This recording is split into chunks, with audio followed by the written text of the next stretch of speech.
and when the workers heard it, and it is loud as you now know, they would stop what they're doing, find the manager, and he would come out and give them a dram of new make spirit. So it's not the whisky that we would know at 40%, it's 70% crystal clear straight off the still. This could be as early as 6 in the morning, maybe at lunchtime, certainly 1 in the afternoon, and obviously 1 at the end of the day as well. So it was like a perk of the job. By the end of the shift, nobody could see straight, let alone walk in a straight line. So the government decided this wasn't the best idea. They brought in drink driving laws and health and safety at work.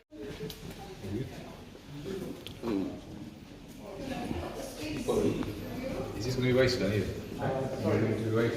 Yeah. So we've got this group from East Lothian. Yes. And where are you from? France. France? From France. Lovely. From Marseille, yeah. Lovely. And where are you from? I'm from Nepal. Nepal, wow. And where are you from? India. India, Nepal, France, and East Lothian. That's a lovely mixture of people from all over the world. And Lucy's bringing us all together, so that's nice. We're going to talk about East Lothian. You lot will know all this already, but we have the name of the Garden of Scotland. We grow lots and lots of barley, wheat, grass. We just see miles and miles of fields when you came in. It's recently been harvested, so it's quite like stubble at the moment, but if you're here just a couple of weeks ago, you would have seen lots and lots of barley, amongst other things, growing. And amongst the fields and the hedgerows, lots of wildflowers. So we're very proud of our title, Garden of Scotland, and we have created this wall of flowers that you could find in East Lothian. You might have seen some today, even we're not completely out of the flower season. We've got the heather is still flowering on the hills nearby, the thistles are now finished, but you know, it all comes in different waves of flowers. So we're going to try and make our whisky represent this area, the characteristics of East Lothian, the floral and the fertile farmland. We're going to try and make our whisky taste like that, so we're going to explain how we do that. This is the famous Striding Man, the Johnny Walker Striding Man. Are you all familiar with the Johnny Walker brand? Yeah. Yes, very famous. He's actually holding flowers. He normally has a cane, doesn't he? Because he's in the Garden of Scotland, we've given him some flowers to hold this time. We're actually called the Lowland Home of Johnny Walker up there on the wall, and that's a fairly recent name been given. So basically, Johnny Walker brand, they don't make whisky, they buy the best whiskies and they blend them together. And they're a market leader, huge company, been around for a very long time. And for 130 years, we've been supplying the Johnny Walker brand with our whisky. 90% of what we produce here ends up as a blended whisky. And in fact, 90% of Scotch drunk around the world is a blended whisky. So the single malt market is very small and relatively new. As I say, we've made our success from making blended whiskies in Scotland. Okay, so we'll talk a bit more about the Johnny Walker story as well, because it is so closely linked to our success as well. Now, I've got a slightly strange question. Has anyone got a nut allergy? Anyone? Nuts. Got a nut allergy, allergic to nuts? Nobody? No. You're going to think, I'm nuts for asking that. It's going to make sense later on, I promise you, it will all become clear. We also don't have any alarms being tested today, so if you do hear an alarm, just follow me and I'll take you out to the news exit. Alright? You can also use local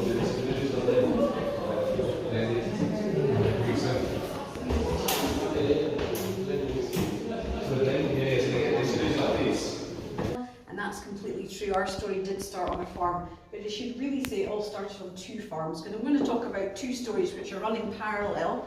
Our story is at the top, the GLENKINCHIE story, which is where you are right now. It originally was a small farm on this site, run by 2 brothers, George and John Rate. And they would have had some cattle, they would have grown barley to feed to their cattle, but they all worked out that they could grow the barley, make whisky, and then feed the leftover barley to the cattle. So why wouldn't you do that? You know, that just makes sense to me. Why not? Nice way to get some extra income and keep you warm on those cold Scottish nights, which we get very long, cold nights here in Scotland, and a dram by the fire is a nice way to pass the time. So that's what they would have done. They would have used a pot still like the one you saw downstairs, a very small one, definitely weren't paying their taxes, and if the exciseman was in the area, word would spread and they would hide their pot stills. So it's a bit like the moonshine that you get in the States. Very common, and that's what everybody did who had cattle and barley and liked whisky. So that's the very humble beginnings of our story.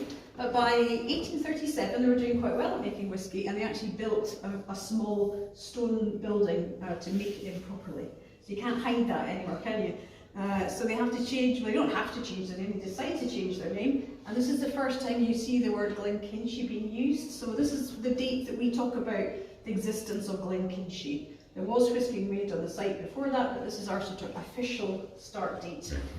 The word glen in Scotland means valley, and in a valley you get a riverbed or water source, and we need a lot of water when you're making whisky. So a lot of distilleries have a name like Glen Ord, Glenmorangie, Glenkinchie, and that's because they built their distilleries next to the water source. So that's why we're called Glenkinchie. The Kinchie part is actually the name of the water. So the river, the tiny river you saw running through our site, you might notice it on the right hand side as you're, well, on your left hand side as you're coming in, is actually called the Kinchie burn. And burn is a Scottish word for stone. A burn. The Kinchie burn, okay? So that's why it's called Glenkinchie. And they, as I say, went legitimate, got a license, started paying the taxes. So that's quite an important date in our history.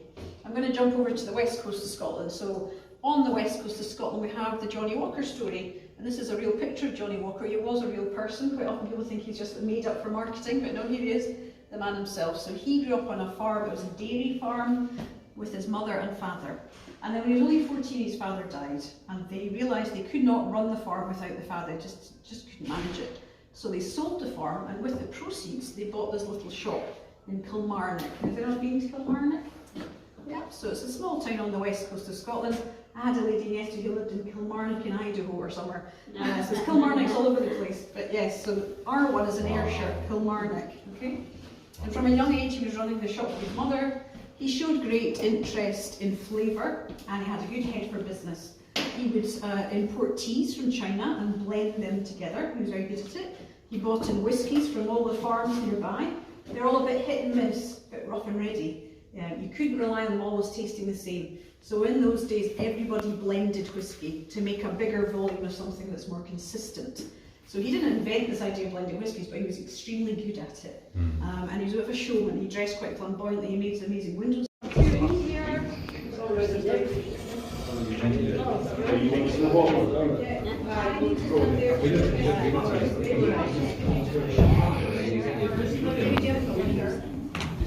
Never mind, you can start.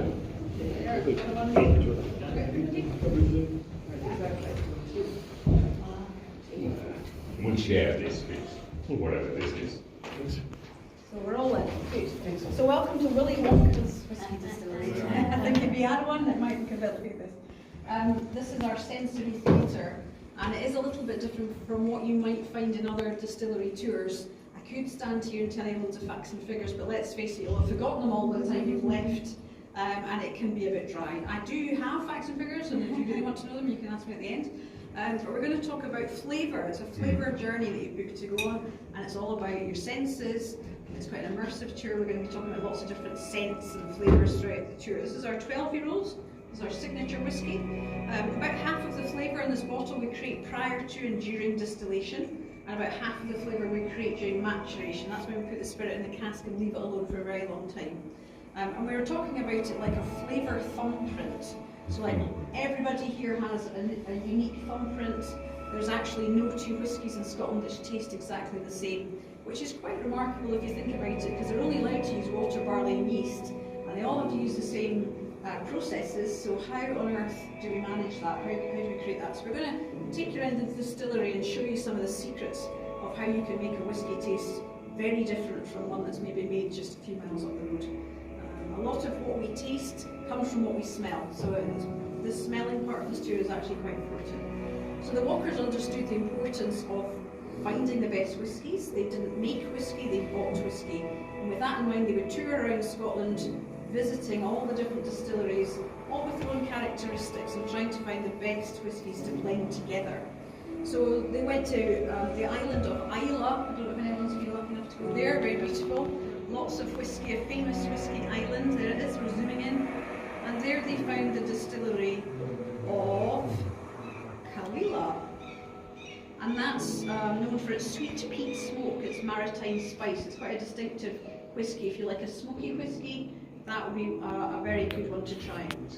Then over into Speyside, which has a lot of distilleries, they found Cardew. And it's known for its orchard fruits, its cut grass, honey notes, but it's all wrapped up in that really easy to drink Speyside character that you might be familiar with. It's a very nice whisky. Then they travelled all the way up to the top of Scotland, to Sutherland, and they found Clynleash. Now, surprisingly, it's got pineapples and bananas on the picture, and you're all thinking, Fiona, you're talking complete rot. There's no pineapples and bananas growing at the top of Scotland, and you're right, there isn't. So how on earth do they make their whisky taste of pineapples and bananas? So we're going to let you into that little secret as well, okay? So now we're looking at the map. Unfortunately, it's upside down for you guys. You imagine swizzling it around. This is the central belt of Scotland. If you think of it like a waist, it comes in at the middle. Most of the population live in the central belt. There's Glasgow and Edinburgh. Obviously, Edinburgh's better. And at one point, there was 100 distilleries all working away in the central belt of Scotland, creating this lowland style. But then we had 2 world wars. With that came recessions. Then we had overproduction, high taxations, and even prohibition in America. And all these influences had a knock-on effect, and a lot of the distilleries disappeared, leaving only a handful. And we're really pleased to say that Glenkinchie did survive all those influences and has been creating whisky since 1837. So, I didn't really explain our tasting notes. I was talking about this, the peaty smoke and the orchard fruits and the tropical fruits, but we're going to use our noses. I'm going to see if we've got any potential master blenders in the group. To see if we can work out what our, not all of our flavours, but 3 of our main flavours might be. Okay? So with the bell jars, you press this button, and one's going to light up. Now you need to work as a team. So maybe you 4 in one team, and you 3 in one team. These are obvious teams. If you pick up, I'll demonstrate. It's made of glass, so be careful, don't anyone cut themselves. And have a smell, and then pass it down to your friends and see if you can guess what the smell is. Okay, come on, we're going to win this. Oh, I think about points as well if you're competitive. Smell. Some flower smell. Oh, I'm hearing words. Flowers. Flowers. Yep, floral. Yep, flowers. Honey. Rose. Roses. Yep. Honey. Rose. Oh, flower. Flower. Flowers. Yeah. So it's you're all very good at this. So far, so good. It's floral, a general floral smell in these from, but it tries to pick out rose and lavender, maybe, or a honeysuckle lavender, such heather, such Scottish flowers. So it's a nice floral smell, isn't it? So our whisky, believe it or not, we do manage to have a floral taste. Okay, so there's your heather there. So the next one will light up automatically, hopefully. There we go. So again, same again, have a smell, pass it up and down the line. This one's a little bit more difficult, I think.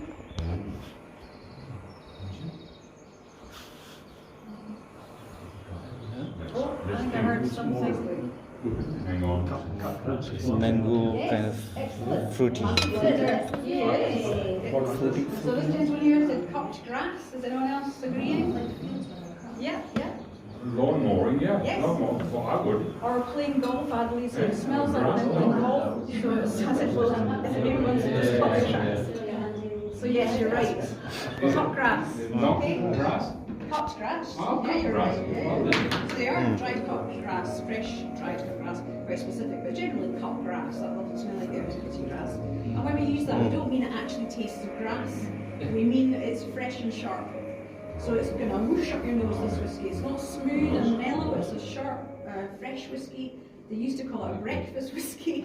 You have it first thing in the morning to wake you up. I'm not recommending that anymore. Okay. Alright, so this one is a divides the room, let's say. Some people really like it, some people not. Yeah, not so much. Not so much, quite strong, isn't it? Hold that thought. Not Something burning. It's a malt or something like grains. I've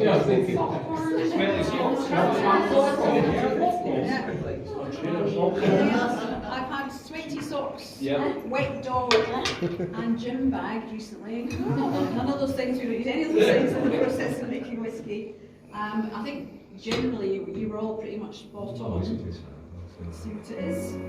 So we call it nutty cereal. Grinds, So when you're yeah. saying popcorn, After it's soaked in the water, it smells something like that. you were all right. So that's our barley when we malt it. That's one of the flavours. But there's more flavours to come. These are just three of the main ones that we talk about in our whisky. So, yeah, exactly. So it's so to describe a lowland style whisky, you would start with those three major tastes: the florals, the grass, and the nuts. And then, as I say, on the west coast you've got the peat, which is the sort of dominant flavour. Speyside's very creamy, sort of orchard fruits, and then the top of Scotland you can get this tropical fruit flavour.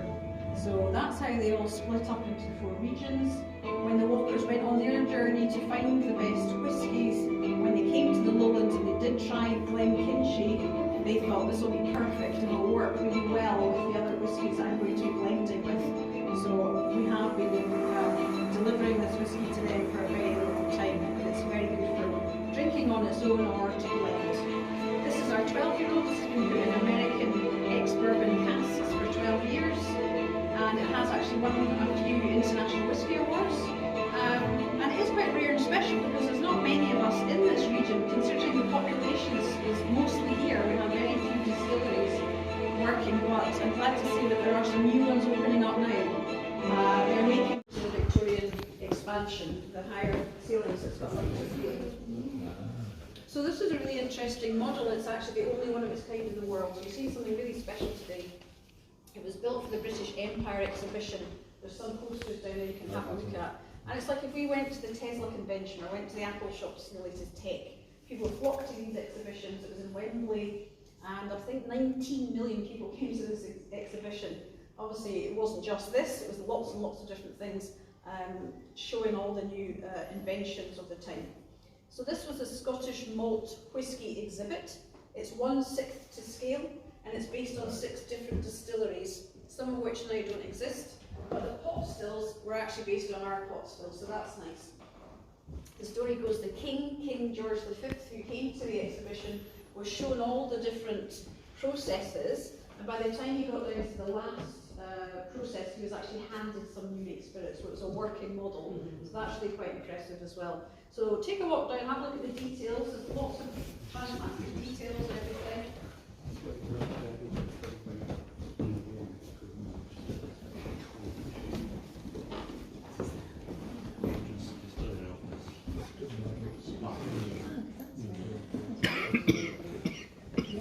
Quite huge, isn't it?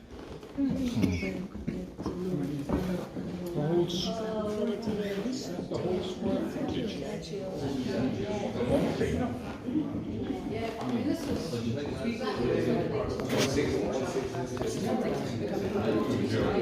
but generally the process hasn't changed much at all. It's just, you know, how much automation you have and how much control you have over temperatures, volumes and things like that.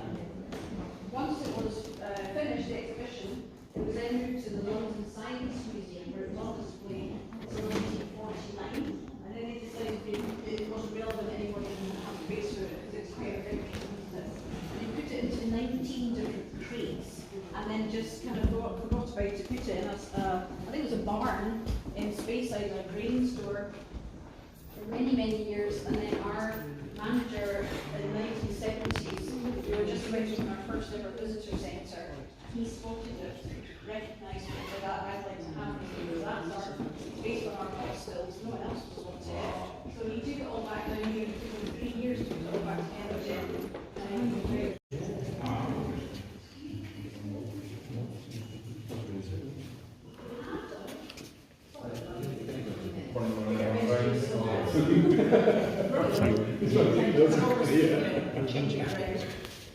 Okay, so we're going to talk about how you make flavour. There's only 3 ingredients. I'm going to keep saying this: water, barley, and yeast. I had a lady say, "When do you add the honey?" I was like, "No, we really don't add anything. If we added anything, we wouldn't be able to call it Scotch malt, single malt whisky." So for water, we're lucky. We've got the Hope Reservoir nearby, and we have a well on site, and we draw up the water. We've got plenty of water; it never runs dry. This is what barley looks like when it's growing in the fields. We have just harvested, so nowadays I was saying you're just seeing the stubble that's left over, but this is what it looks like. And then this is what it actually looks like when it comes off. So you want to come a bit closer, you can have a look and feel of that. It's rock hard, the kernels are really, really hard, but we need to get inside to get the flavour out, the goodness, the sugars and the starches. So we're going to do something called steeping. So I've taken you up to growing and steeping. And what we do basically is we soak the barley and we drain it, soak it and drain it, and we trick it. And we trick it into thinking it's spring. So obviously you get lots of spring showers and it thinks, oh my goodness, it's spring, I better burst into life. So this can happen at any time of year. We can trick the barley. It's not very bright. That's what it looks like. So when it's germinating, it's got little white spots on it, you see, and tiny little, almost like little fibres, roots coming out. If we were to let it keep germinating, it would use all of its energy and make a new plant. And we don't want that. We want to get the sugars inside, so we have to stop the germination pretty much as soon as it starts. So that's step 3. And step 4 is actually called kilning. That's a typo. I should say kilning. The whole process is called malting. Okay? So that's called kilning because we use a kiln. So the room you just stood in, this is a little model of it basically. So you have the heat source at the bottom, you have the malting floor above with the tiny little malt men, let's pretend we've got little tiny malt men in there, and they're turning that barley round the whole time, keeping it moving and drying it out evenly, stopping the germination. So we've got a big decision to make, and this is how I said we're not allowed to change the process, but we can tweak it slightly to make quite big differences in how our whisky tastes. And you've got a marker here, decision point. So every time you see one of these, we have to make a big decision. So, does everyone know what peat is? Peat. Everybody? Yes? Do you know what peat is? Yeah. Okay, so on the west coast of Scotland and the islands off the west coast of Scotland, historically they didn't have any access to coal. This was their fuel source. They would dig it up, dry it out over the summer and burn it. For all their cooking and heating and any fuel requirements, that's what they would use. So when it came to drying out their barley, it made sense to use peat. But when you burn peat, it actually burns with very aromatic smoke, which will actually have quite a big influence on the barley. So when you drink a whisky, and if it tastes of peat, it's come from the west of Scotland or the islands off the west of Scotland.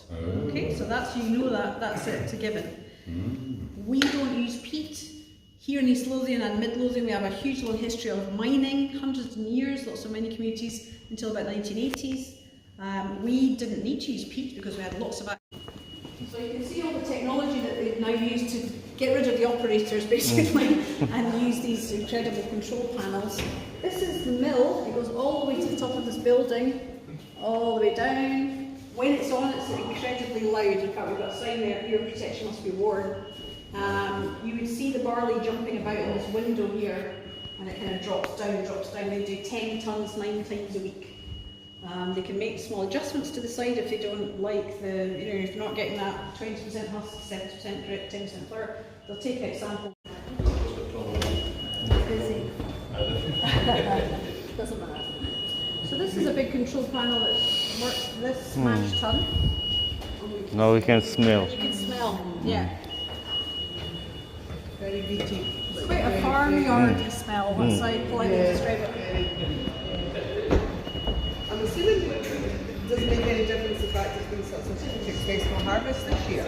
Is that going to make... Well, I mean, I suppose if we have a failed crop, we just have to buy it from other places, maybe not in Scotland. There is. Does that get cleaned out after every session? It's cleaned out every Tuesday, so they don't make the mash on a Tuesday.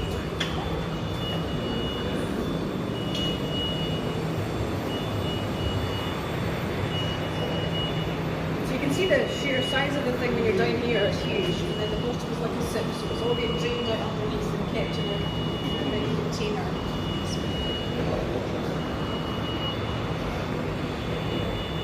Temperature, and if anyone makes dough or pizza dough, bread dough, you know that if you put yeast in a hot liquid, you kill the yeast. So we can't use that, it's too hot. So we put it through this heat exchanger, this fabulous looking thing. On one side there's a plate, there's cold water, the hot wort goes in. The heat is transferred, the cold water becomes hot and the hot wort becomes cold. So then we use the hot water that we have created and we use it in the next mash tub. So a nice bit of sustainability using the energy we've made. And then our wort is now about 14 degrees and we can start adding yeast. Okay? So we're going to go next. So this is our refrigerated unit, keeping our yeast cold. Some yeast. Smell it, can't you? Yeah. And if you look up on this wall, you can see there's a pipe there which is wort. So that's now the heat exchanger. There's a pipe which is yeast. Above that door, that's where the two pipes meet. So that's the first time that the three ingredients make contact. And we're going to start making alcohol at that point.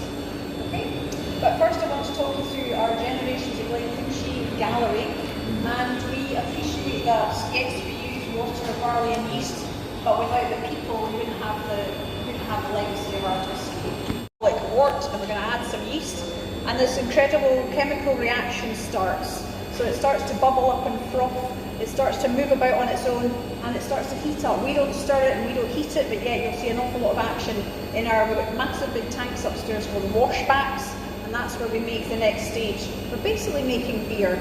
So if this is a brewery tour, we'd be talking about all the same things up to this point.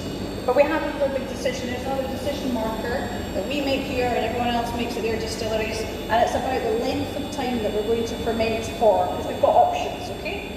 If we're going to ferment for a short time, which is about 60 hours, 60, you end up with a nutty cereal flavoured whiskey.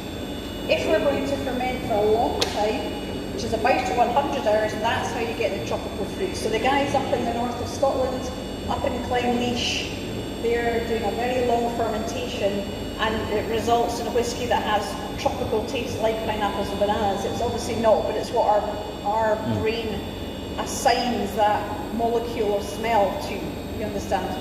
So that's the tropical fruits. Here at Glenkinchie we want to do an average fermentation because that results in the fresh and the floral. Do you remember the smells that we had in the bell jars? And that represents our area of Scotland, okay? So we're going to do 88 hours approximately, which is 3.5 days. And once we've done that, we end up with this, which is called wash. So it's changed from wort to wash. It's become alcoholic, and I bet you can guess, yes, I have tried this as well, and it is very nice. It's 9% in volume, so it's a strong beer. It's not fizzy. If we were a brewery, we would then add some brewer's hops. We'd bottle it, add some sugar, and that would be the end of the tour, okay? But we're now going to take it on to the next stage because we are actually making spirit. So we take the wash and we're going to put it in our lovely pot still. So I'll just come in here and show you. So we've got two here. We've got, as I say, the biggest one on mainland Scotland is a hopper. You'll see that in a second. And we add the wash. It's called a wash still because we've been washing it. When we start to heat it up, think of it like a pan on your cooker. Alcohol boils at a lower temperature than water. We're basically trying to lift the alcohol from the water. We're trying to separate out the alcohol. Get to about 74 degrees, these vapours of alcohol start to rise up, leaving the water behind. And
I know, I feel there's another person on this too.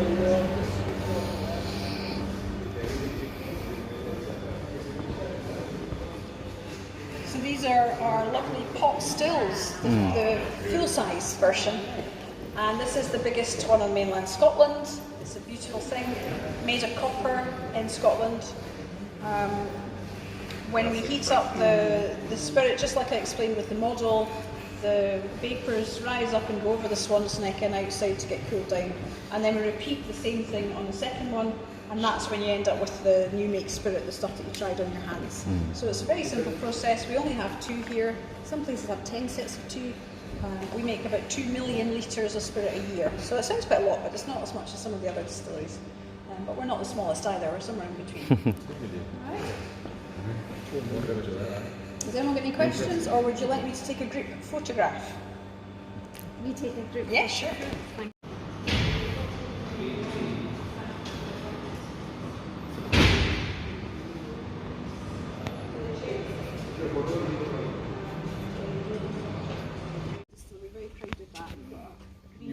asking where does it go from there? Oh, so it goes up that He wants to metal tap pipe. into it. Well, yes, you got a drill. You could drill into that pipe. See that silver pipe? Yeah? It goes up that hill. We've got a big warehouse at the top with a huge big tank of spirit. And then it gets taken away in a lorry, and it gets put in the cask, and then it might get brought back to us to be stored for however long, or different warehouse locations, because we don't like to put all our casks in the same place in case there's a fire. Mix it up. Yes, yeah. We do a visual test with I got some words earlier. It's not a thermometer, it's bat boxes in the trees. We've got bats living in our top floor, and they're endangered, so we're not allowed to move them to destroy bats. That is the worm tub condensers. So if you were to look in the top, you would see those copper coils and water cooling down the spirits. These are the houses, some of the houses they built for the workers. Are they still workers there, or are they? There are some of them inside, but they're all privately owned. Some of them stand for front of house, live in that garden. Everything in the open. And then we a very small, nice maturation warehouse that we've made just for you guys, but it is a real bonded warehouse. Okay? And taste something. And we'll get to tasting. You can see the old building, you see the stone face. That's the really old building from the Rate brothers, and then everything else is the Victorian expansion. So you can see just the scale of how much they invested at the turn of the century. Okay.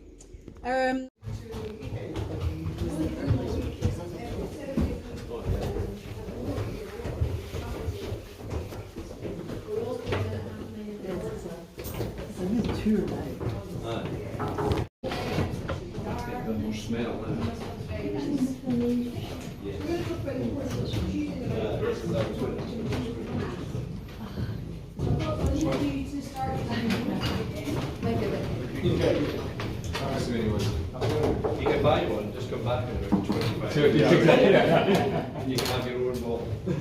2020, like my wall. Oh, we're going to see them.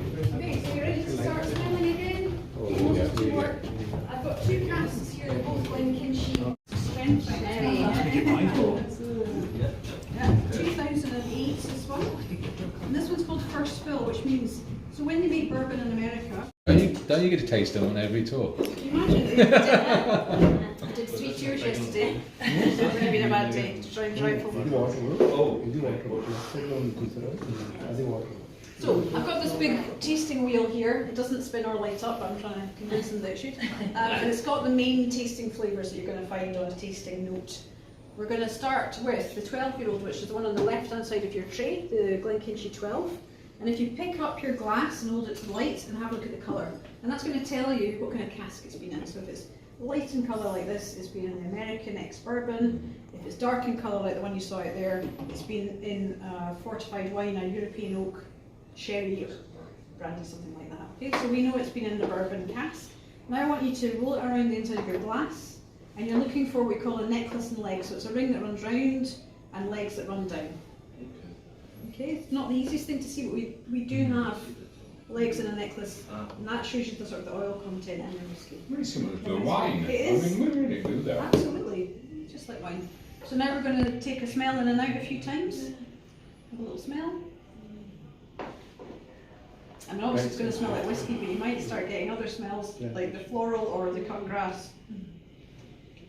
And then for whoever is drinking, take a small amount, not all of it, let it roll around your tongue, hold it for a few seconds, and then swallow it down. Sorry. And this, remember I said it's quite fresh, so it's quite a whoosh. 43% this one. Yeah, has the reaction. You okay? Yeah, I'm right. I'm out yours as well. Now I want you to take your pipettes and just add literally a couple of drops.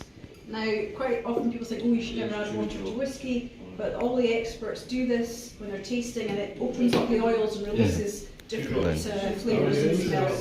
What do you do with the pipette? Couple of drops.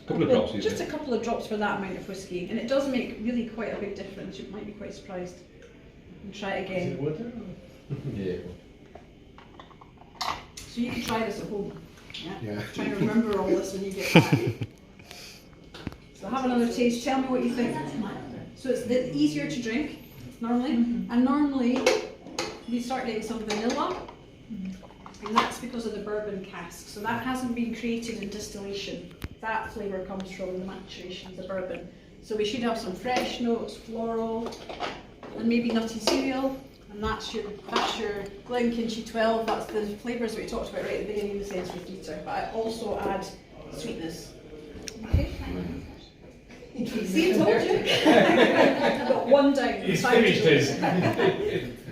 Okay, so that's the 12. 43% bourbon casks. Are we ready to move on to the next one? Can we put them in? Yes, so you can pop yours in now, that's right. So the next one is the tattoo. Now, has anyone been to the tattoo this year or any time at all? Yeah. Fabulous. Fabulous event. It's a huge big spectacle that happens at the castle every year. We have military bands that come from all over the world and performers, fireworks. This year they've got a fighter jet that's rushing over their heads. It's amazing. Bagpipes, drums, kills. We are one of the sponsors of the tattoo, and we worked with them and we released 6,000 bottles of the special edition. So you can only buy it here or at the tattoo. If you buy it here, you get 10% discount in the shop. It's not 65, it's 4. It's the end of the day. It's 46% volume, so it's a bit stronger than your last one. And this one has been used in the rejuvenated cask. Remember I told you about how you set the big fire? Burnt. Some of it's been rejuvenated casks, some of it's been in the bourbon, and then they've vatted it together. Okay? So have a look at the colour, look for legs, have a smell. Yes, it's slightly darker, that's because of the rejuvenation. Yeah. It's very nice, this one's very popular with our guides. And now we're down to less than 1,000, so it's becoming quite collectible. So if you're looking to take a special gift away, you cannot get this anywhere else, as I say, than here or at the tattoo. So that's the tattoo. We talk about spices like cooking spices, cinnamon and nutmeg, Christmas cake, that kind of stuff. And that's come from rejuvenated casks and spiciness. Christmas in a glass. Oh, this is good for your Christmas night out. Did you do the pickup thing? Yeah, adding water does make quite a big difference, so try that as well. How would you typically add How would you typically add on a measure? That's 10 millilitres, and we're saying 2 to 3 drops. So a normal measure is about 25. Yeah. So about 5 drops. But other people can add more than that if they want. Obviously, there's no hard and fast rule. पानी साथे साथ लगेगा. Yeah. So what do we think now you've added water? It's a bit smoother. I like Maybe the tattoo sweeter. one. A bit sweeter. Yeah. So You're we'll not go for supposed to- creamier. We'll normally say creamier. Well, I had a little tongue. Not as harsh as that one. No. Yeah. It's nice that one. That's very popular with the guides. We all like this one. We'll be sad to see it go when it's finally. So how much is that one? Nice. So that's 65, but you get 10% off. We also offer an engraving service. You can put a message on it, which is really cool, and that normally costs £10, but that's free as well. So you're basically saving £20. Message? Yes, you can engrave a message. It's a laser machine. It's really cool. Oh my! That's crazy. That's free. It's free. Only on this bottle, not on this one. Oh, okay. Happy birthday, I'll leave the message. Yeah, so I got one for my son's 21st, and I was not happy 21st Charlie. And it's just a nice thing. You can keep the bottle after. So, do we prefer the tattoo to the 12? Yes. Normally that's I the prefer case. the tattoo one. Oh, you- Not that I have tasted anything. In your imagination. Not nice. I prefer the 12 personally. You prefer the 12, yeah. That's, well, everyone is Maybe there is different. a. Yeah, because I've budgeted half an hour to get to the restaurant. So yeah, you should definitely, if you can't You're make it open. today, come back and try the cocktails that we've created. Some of them are not my inventions, but the bartenders who made all these brilliant cocktails. So